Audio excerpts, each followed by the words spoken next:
Hear ye, Washington Commanders faithful. It's your boy Rio Robinson, and this is Rio's Rants, brought to you by the Commanders Kings YouTube channel, where if you come at the Kings, you best not miss. Shout out to my boy Louis T, Ed Oliver, and my boy Rico from Street Scores. We make up the Commanders Kings, and my rant for week 16. Do I really have to get into it? Do I really have to sell you guys on the importance of said game tomorrow against our divisional rivals, one of the best and hottest teams in the league? The Philadelphia Eagles coming off a 10 straight out of the bye week, 12-2, and they have a chance to clinch the NFC East, the division crown, on our field tomorrow at Northwest Stadium at 1 p.m. Eastern Standard Time tomorrow. So do I really got to sell y'all the magnitude of tomorrow? Washington is in the midst of trying to clinch a playoff berth, a real playoff berth for the first time in almost a decade. That's excluding what took place in 2020 with Riverboat when we snuck in with 7 wins. Shouldn't have been there. Very fugazi playoff trip. Everything is on the line. I'm seeing everybody look forward to Michael Penix and the Atlanta Falcons as a clinching scenario next week on Monday Night Football. And to those, I say, pump the brakes. Pump the brakes and wait a goddamn minute, because Philly can be touched. Reach out and grab them. They bleed like we do. They lace up their cleats like we do. And I think we have a better head coach than them. I think our quarterback has a higher ceiling than their quarterback. And that's a lot to say in year one, but I feel it in my bones. A.J. Brown's a little nicked up. Saquon's a little nicked up. Our offense did not show up, did not arrive to Lincoln Financial last time we seen this team, and we still should have won the game. So point blank period, win this football game by any means. I don't care if it's 3-0, 6-3, 9-6. You get your revenge on this team. You do not go into the playoffs with no signature wins in 2024. This means something to me, because people can fraud narrative and say anything they want about our 9 wins. As a fan, in my true heart of hearts, I do want us to have one signature victory on our belt before we enter the 2024 postseason. I loved the way the Cincinnati Bengals game played out early in the season for Washington.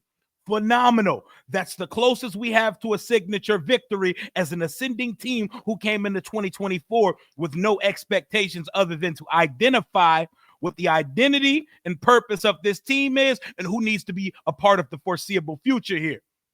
But, when you play the Eagles like you played them, you played the Pittsburgh Steelers like you played them, you played the Baltimore Ravens like you played them, the only game I'll exclude from better teams is week 1 versus the Tampa Bay Buccaneers, where we were just learning how to crawl and hold our head up. Early infancy stages. So I'm going to exclude that one. But you don't get – I'm not trying to hold my head high on we lost by 1 point to Pittsburgh. We kept it to 1 possession, but we couldn't get a stop versus the Ravens. We were up 10-6 going into the 4th quarter versus the Eagles. That ain't enough for me. While I understand we don't have the horses that the Eagles have, their roster is far superior to our roster. But we have enough to make something shake in a divisional matchup at home with playoffs on the line. Because in case you don't know, Washington could clinch a playoff spot as early as this weekend. The Eagles are not the only ones playing the clinch this weekend. Washington gets a victory versus the Eagles. The Giants pull a shocker versus a rookie quarterback in an Atlanta Falcons, and either the either the Seahawks or Rams lose. Washington could potentially clinch the 7th seed in the playoffs this week with 2 games to boot. So let's not go into Sunday pretending like the Eagles are the only team with something on the line for Sunday. This is for our respect. This is for our dignity. Every fan wants to be validated and respected in the media, and these guys don't respect, they don't take us seriously. Beat the Eagles on Sunday, and teams will be looking at you like, okay, y'all are doing something here, because until we punch above our weight class, people are going to talk crazy on our name. People are going to talk crazy on our name. We lost to concussed Jalen Hurts last time we played them. You saw him after the game, sunglasses and Advil. Last night was mad real. Sunglasses on, super concussed, talking to Scott Van Pelt on Sports Center last time. The offense was not it. They didn't give us a chance. Vic Fangio and the Philadelphia defense, they had Jaden Daniels in the matrix. Our run game was ineffective, and they took our entire receiving room off the grid last time we played them. They're going to tell you it was all Quinyon Mitchell, but it was a collective effort. They blanketed Terry in the entire wide receiver room. And as bad as the offense played, and as good as the defense played, we were in it down the stretch, but that's not enough for me. That's not enough for me. I think the Eagles are a very good football team, and they could very well win the entire conference, could possibly get the 1 seed, so they have a lot to play for. But they are beatable, man. They play a win. You have to not play their game. You have to not let them dominate time of possession. But they showed last week versus the Pittsburgh Steelers that they can switch up the formula if need be. On a day that Saquon is not necessarily getting his shit off, they can drop Jalen Hurts back, and he is capable of throwing the football. I know a lot of people forget it because he can throw for 100 yards, and they can still win the game because Saquon's going to put the team on his back. But once A.J. Brown started bitching about the football and the relationship between Jalen and A.J. and all that Philadelphia Eagles locker room crumbling stuff started to happen, they came back with a purpose last week, and that purpose was to show you, don't get it twisted, we can throw the ball too. Here's the thing. Marshawn Lattimore is going to be on the field this time. A.J. Brown and Devontae, they did not get off on us last time when we were represented pretty much only by Mikey Sanders still and Noah Igbenogany.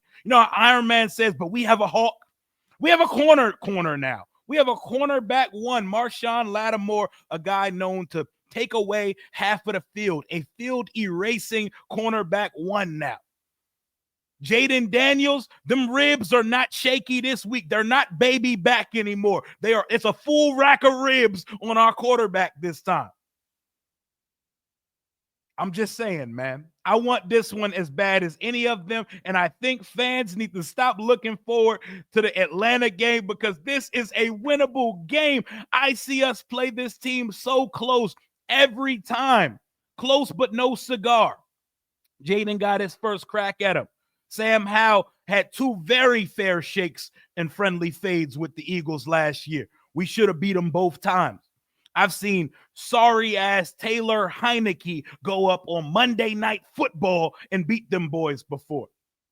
We can beat this Philadelphia Eagles team. Will we? I'm not sure, but I'm picking a victory, baby. I'm picking a Washington Commanders 23-21 victory because I'm tired of these Eagles fans. I'm tired of these arrogant ass Eagles. Y'all barely beat the Saints. I don't know. And I've seen y'all barely beat the Panthers. But what does that have to do? We can run a fade with this football team. I think Jaden Daniels is more dynamic than Jalen Hurts. Saquon Barkley, probably the best player on the field on Sunday. Not going to hold you. A.J. Brown is up there as well. But there will be none of that shutting down of Terry McLaurin stuff this week.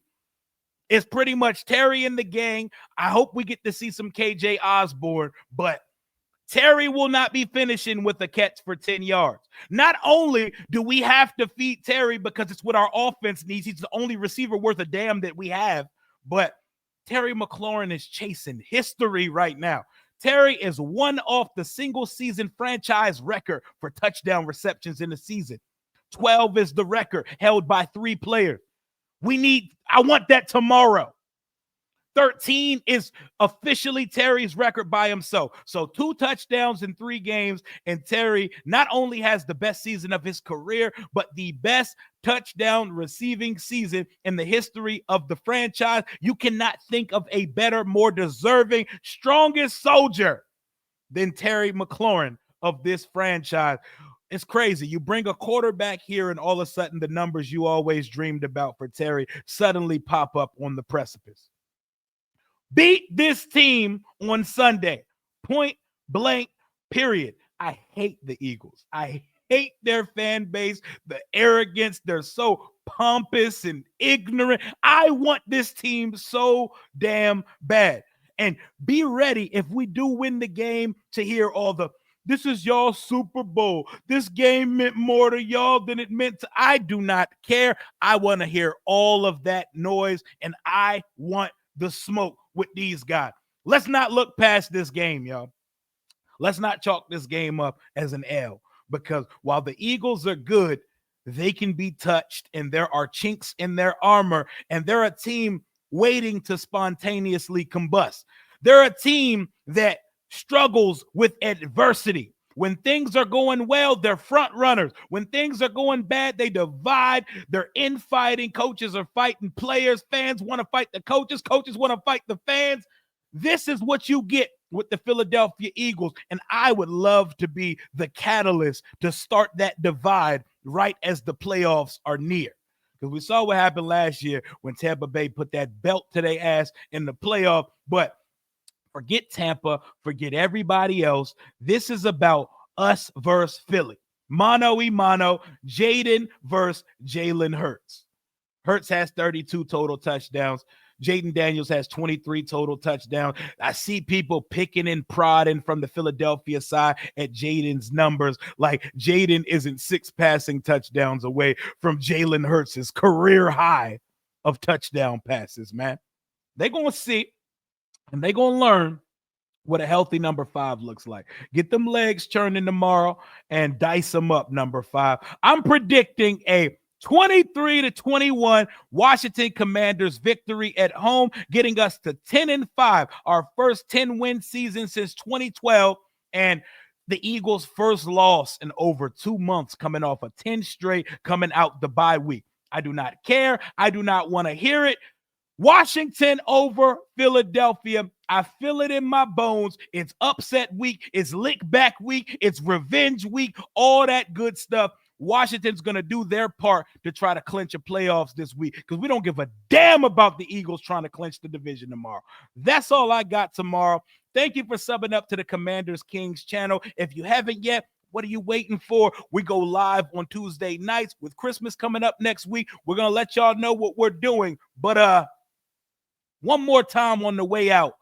Washington Commanders revenge week victory 23-21 over the Philadelphia Eagles tomorrow. Come at me in the comments if I'm wrong. I can take it.